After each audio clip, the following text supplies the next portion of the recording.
Hello guys, അപ്പോൾ നമ്മൾ ഇന്ന് വന്നിട്ടുള്ളത് നമ്മുടെ കെമിസ്ട്രി എക്സാമിൻ്റെ റിവ്യൂ ആയിട്ടാണ്. അപ്പോൾ നമ്മൾ നമ്മുടെ ഫിസിക്സിൻ്റെ എക്സാമിൻ്റെ റിവ്യൂ പറഞ്ഞതുപോലൊന്നും അല്ല. കെമിസ്ട്രിയുടെ എക്സാമിൻ്റെ റിവ്യൂ നമ്മൾ പറയാനായിട്ട് വന്നിരിക്കുന്നത് അത്രയധികം സന്തോഷത്തിലാണ്. അപ്പോൾ കെമിസ്ട്രി എക്സാമിൻ്റെ കാര്യം പറയുകയാണെന്നുണ്ടെങ്കിൽ ഫസ്റ്റ് ഹാളിൽ കയറി നല്ല ടെൻഷനായിരുന്നു. ഞങ്ങൾ ഹാളിൽ നിന്ന് ടീച്ചർ കെമിസ്ട്രിയുടെ ടീച്ചറായിരുന്നു. അപ്പോൾ പുള്ളിക്കാരിയാണെന്നുണ്ടെങ്കിൽ ക്വസ്റ്റ്യൻ പേപ്പറൊക്കെ നോക്കുന്നുണ്ടപ്പോഴത്തേക്കും ഞങ്ങൾ എക്സ്പ്രഷൻ നോക്കുമായിരുന്നു എങ്ങനെയുണ്ട് ക്വസ്റ്റ്യൻ എന്നൊക്കെ അറിയാൻ വേണ്ടിയിട്ട്. അപ്പോൾ നോക്കിയിട്ട് ഞങ്ങൾ ചോദിച്ചു എങ്ങനെയുണ്ട് ക്വസ്റ്റ്യൻ ചോദിച്ചു. അപ്പോൾ പറഞ്ഞു നല്ലതാണ്, എല്ലാം ഡയറക്റ്റ് ആണെന്ന് പറഞ്ഞു. അപ്പോൾ നമുക്കൊരു സമാധാനം. അതിന് ക്വസ്റ്റ്യൻ പേപ്പർ കിട്ടി. ക്വസ്റ്റ്യൻ പേപ്പർ കിട്ടിയപ്പോൾ നല്ല ക്വസ്റ്റ്യൻ ആണ്. പിന്നെ ഞാൻ കഴിഞ്ഞ പ്രാവശ്യം എനിക്ക് ഫിസിക്സിന് ടൈമിൻ്റെ ഒരു പ്രശ്നം വന്ന് ടെൻഷനായി ഒരുപാട് തെറ്റിന്നൊക്കെ ഞാൻ പറഞ്ഞിട്ടുണ്ടായിരുന്നു. അപ്പോൾ അങ്ങനെ ഒരു പ്രശ്നം വരാതിരിക്കാൻ വേണ്ടിയിട്ട് ഞാൻ ഫസ്റ്റത്തെ ഒരു 5 മിനിറ്റിൽ കൂൾ ഓഫ് ടൈമിൽ 1 വേർഡ്സ് എല്ലാം ഒന്ന് നോക്കി വെച്ച് പിന്നെ സിമ്പിൾ ആയിട്ടുള്ള കുറച്ച് റിയാക്ഷൻസ് ഏതൊക്കെയാണെന്ന് ഓർത്ത് ഒരു കോഡ് ഇട്ട് വെച്ചത്. അതാകുമ്പോൾ ആ സമയത്ത് അപ്പോൾ ആദ്യം ചിലപ്പോൾ ഓർമ്മ വരുന്നത് എനിക്ക്, പിന്നെ ചിലപ്പോൾ ഓർമ്മ വന്നില്ലെങ്കിലും ഒന്ന് വിചാരിച്ചിട്ട് ഞാൻ സൈഡിലൊന്ന് കുറിച്ചിട്ട് ഏത് റിയാക്ഷൻ അവിടെ വരുന്നത് അങ്ങനെയൊക്കെയുള്ള. എന്നിട്ട് അത് കഴിഞ്ഞിട്ട് നമ്മൾ ഫസ്റ്റ് 4 മാർക്കിൻ്റെ സെക്ഷൻ എഴുതി, എന്നിട്ട് 3 മാർക്കിൻ്റെ സെക്ഷൻ എഴുതി, എന്നിട്ട് 2 മാർക്കിൻ്റെ സെക്ഷൻ എഴുതി. അങ്ങനെയാണ് നമ്മൾ എഴുതിയത്. എന്നിട്ട് സമയം കിട്ടിയപ്പോഴും 3 മാർക്കിൻ്റെ സെക്ഷനിലും 2 മാർക്കിൻ്റെ സെക്ഷനിലും എനിക്ക് ഡൗട്ട് ഉണ്ടായിരുന്നു. അത് കാരണം 3 മാർക്കിൻ്റെ സെക്ഷനിലും 2 മാർക്കിൻ്റെ സെക്ഷനിലും ഓരോ ക്വസ്റ്റൻസ് എക്സ്ട്രാ എഴുതിയിട്ടുണ്ട്. അത്രയും ക്വസ്റ്റൻസ് ആണ് എഴുതിയിട്ടുള്ളത്. അതിനകത്ത് ചിലതൊക്കെ ഏതോ ഒരു ക്വസ്റ്റിനകത്താണ് എനിക്ക് കുറച്ച് ഡൗട്ട് ഉള്ളത്, ബാക്കി ഒന്നും ഇങ്ങനെ വലിയ ഡൗട്ടില്ല. അപ്പോൾ നമുക്ക് ഇതാണ് എൻ്റെ ഒരു റിവ്യൂ എന്ന് പറയുന്നത്. ഞാൻ എഴുതിയ ആൻസേഴ്സ് വെച്ചിട്ട് ഞാനൊന്ന് പറയാം. ഫസ്റ്റത്തെ ഉത്തരം എനിക്ക് നല്ല ഡൗട്ടായിരുന്നു. ഞാൻ സോഡിയാണ് എഴുതിയത്. പിന്നെ 4 എണ്ണം മതി എന്നുള്ളത് കൊണ്ട് പ്രശ്നമില്ല, ബാക്കി 4 എണ്ണം കറക്റ്റാണ് എന്നാണ് എൻ്റെ വിശ്വാസം. അപ്പം രണ്ടാമത്തേത് റേറ്റ് കോൺസ്റ്റന്റ്, മൂന്നാമത്തേത് ഞാൻ C2O4 ആണ് എഴുതിയത്. പിന്നെ 4-മത്തേത് ക്ലോറോബെൻസീനും 5-മത്തെ സെല്ലുലോസും എഴുതി. അവിടെ വരെ വലിയ പ്രശ്നമില്ലായിരുന്നു, എല്ലാം നല്ല ഇതിലായിരുന്നു. പിന്നെ 6-മത്തെ ആണെന്നുണ്ടെങ്കിലും ഞാൻ മറ്റേ ഐസോട്ടോണിക് സൊല്യൂഷൻ്റെ ആ ഒരു സംഭവം ഉണ്ടല്ലോ, ഞാൻ അതൊന്നും എൻ്റെതായ രീതിക്ക് അവിടെ എക്സ്പ്ലെയിൻ ചെയ്ത് എഴുതി വെച്ചിട്ടുണ്ട്. പിന്നെ 7-മത്തേത് മറ്റേ -NF E0 സെല്ലിൻ്റെ ഇക്വേഷൻ ഇട്ട് ഞാൻ കണക്ക് ചെയ്ത്. പിന്നെ 8-മത്തെ ആക്ടിവേഷൻ എനർജി എഴുതി. എഫക്റ്റ് ഓഫ് കാറ്റലിസ്റ്റ് ഞാനത് ഇൻക്രീസ് ചെയ്യും, റേറ്റ് ഓഫ് റിയാക്ഷൻ ഇൻക്രീസ് ചെയ്യുന്നത് മാത്രമേ എഴുതിയിട്ടുള്ളൂ, വേറെ ഞാൻ പ്രത്യേകിച്ച് എഴുതിയിട്ടില്ല. പിന്നെ 9-മത്തെ ക്വസ്റ്റ്യൻ ഞാൻ കണക്കായതുകൊണ്ട് വെറുതെ മീൻസ് എന്തെങ്കിലും ഡൗട്ട് വന്നാൽ അതിനകത്ത് തന്നെ നമ്മൾ കുത്തിയിട്ട് ടൈം ഒരുപാട് സ്പെൻഡ് ചെയ്യും. അപ്പോൾ അത് വേണ്ടെന്ന് വെച്ചിട്ട് ഞാൻ സമയം ഉണ്ട് ചെയ്യാൻ വെച്ചിട്ട് ആ കണക്കവിടെ വിട്ടായിരുന്നു. പിന്നെ 10-മത്തേത് സിമ്പിൾ ആയിട്ടുള്ളതാണ്. അതിനകത്ത് ഒന്ന് മറ്റേ സ്വാട്സ് റിയാക്ഷനും ഒന്ന് മറ്റേ അല്ലാണ്ടുള്ളതുമാണ്.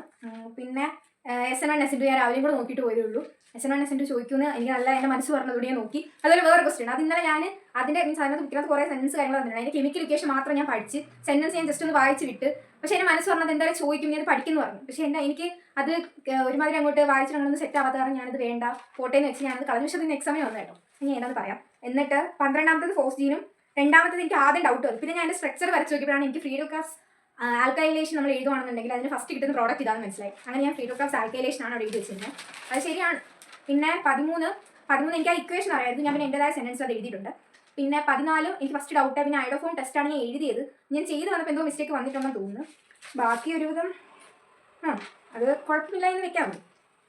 പിന്നെ 16 വരുമ്പോൾ പിന്നെ 3 മാർക്കിൻ്റെ സെക്ഷനിൽ 16 ചെയ്തു, 18 ചെയ്തു അറിയായിരുന്നു, 19 അറിയായിരുന്നു, 20 എഴുതി, 21 എഴുതി, പിന്നെ 22, 23, 24 അങ്ങനെ അതെല്ലാം ചെയ്തു. പിന്നെ ഞാൻ ബയോമോളിക്യൂൾസ് എന്ന് പറഞ്ഞ ചാപ്റ്ററിനകത്താണെന്നുണ്ടെങ്കിൽ ബയോമോളിക്യൂൾസ് എന്ന് പറഞ്ഞ ചാപ്റ്റർ ഞാൻ നന്നായിട്ട് നോക്കില്ല. അമീൻസ് ഞാൻ അങ്ങനെ നോക്കിയിട്ടില്ലായിരുന്നു. സോ അതിനുള്ള ക്വസ്റ്റ്യൻസ് നമ്മളങ്ങനെ വലുതായിട്ട് നോക്കിയിട്ട് പോയതല്ല. പക്ഷേ ബയോമോളിക്യൂൾസിനുള്ള 1 വേർഡ് സെല്ലുലോസ് ആണ് എനിക്ക് എൻ്റെ അടുത്തിനെ കുറിച്ച് പറഞ്ഞത്. അങ്ങനെ നമ്മൾ എഴുതി.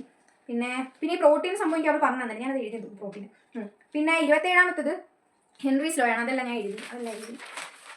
പിന്നെ 28 നേഴ്സ് ഇക്വേഷൻ ഓഫ് ഡാനിയൽസിൽ ആ സംഭവങ്ങൾ അതെല്ലാം ഞാൻ എഴുതി. 29 എഴുതി.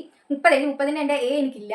പിന്നെ 31 ഞാൻ എഴുതി. അതിനകത്ത് എന്തോ മിസ്റ്റേക്ക് ഉണ്ട്. അങ്ങനെ ഇതേ ഉള്ളൂ. പക്ഷേ ഒരുപാട് മാർക്ക് ഇങ്ങനെ പോകുന്നത് എനിക്ക് തോന്നിയിട്ടില്ല. അങ്ങനെ പിന്നെ ഇതിനകത്ത് എനിക്ക് കണക്കും ഡൗട്ടുണ്ട്.